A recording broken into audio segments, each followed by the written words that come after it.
All right, welcome back, everybody. In today's Kara's Cures, we're talking about creating financial freedom, especially for women. Yes, women are becoming big financial decision makers, but nearly half of them say their mental health has suffered at the hands of financial stress. I'm sure a lot of people can relate. Chrissy Grigoropoulos is an attorney, financial expert, real estate investor, and author, and she is joining now to talk about this. And I love your new book because you're going to teach us how to become millionaires even in your 30s. And if you missed your 30s, don't worry, right? There you go. Exactly. Thank you so much for having me. The statistics are a little saddening. I mean, women are becoming more, financially savvy and taking over the purchasing power in the homes, but yet they're experiencing such stress associated with this. Why is that? For sure. Obviously, there's traditional roles where the man was the one that was working and paying the bills. But I feel like now more and more you hear that the woman and the wife has all the reign in the bill and the decision making and the paying the organization. I think that the roles have changed because traditionally women are the one taking care of the household, figuring out the day to day, and now obviously adding on that extra financial aspect. Sometimes you just need a little bit of financial literacy, take a deep breath, and everything will be okay. Yeah, well, I mean, certainly in my house, I'm definitely the I dot T crosser paperwork person, which means you're usually the bill payer. Fortunately, we do talk about things, but it's so important. Like, what's step one? Why do you think, here's your new book, Lady Shark, How to Become a Millionaire in Your 30s. So for those people who are going, I don't even know how to not use my credit card at the end of the month, what's step one? Well, step one is definitely knowing what an awareness is step one.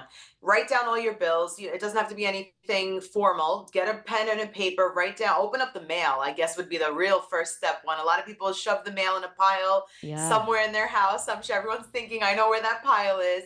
Open those mail. I know that a lot of times people put things on auto pay, have no idea what's going on, but you need to be aware of exactly how much your expenses are on a monthly basis before you can start saving and start getting to the next level of feeling financial freedom and actually being secure in, I know I have enough to pay my bills. I know I have enough to put money on the side. So once you're able to jot down exactly what expenses you have, what are the utilities, what's the mortgage, what are the insurances, and the other things that everyone loves to have on a day-to-day basis, that may not be the necessities that you forget about, even the subscriptions. Write all that down. Know how much you need to be putting aside just for your necessities, which we all create inevitably in our lifestyles.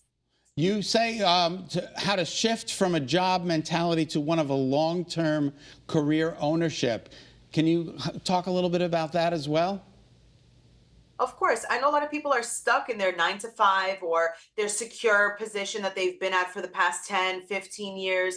Or if there's, a way that you're trying to think, how can I think outside of the box? And realistically, you want to become an asset, not only in the place of your employment, if you can, but try to think of a side hustle, as I talk about in my book, because once you start building a little bit of a side hustle with skills that may not cost you anything.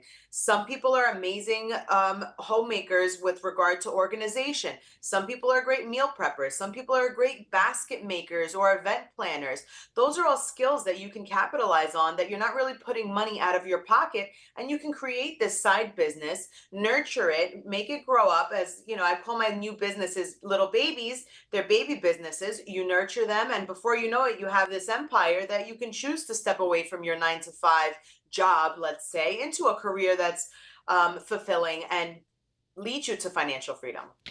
So we're going to take a deeper dive on the Kara's Cures podcast, but I imagine if you're thinking, gosh, that sounds great, but I don't know how to do it, your book, Lady Shark, How to Become a Millionaire in Your 30s, we're going to dive into that, talk about some of the mistakes you made and how you did it, It's available on Amazon now, so thank you so much for being with us, and I look forward to a deeper conversation.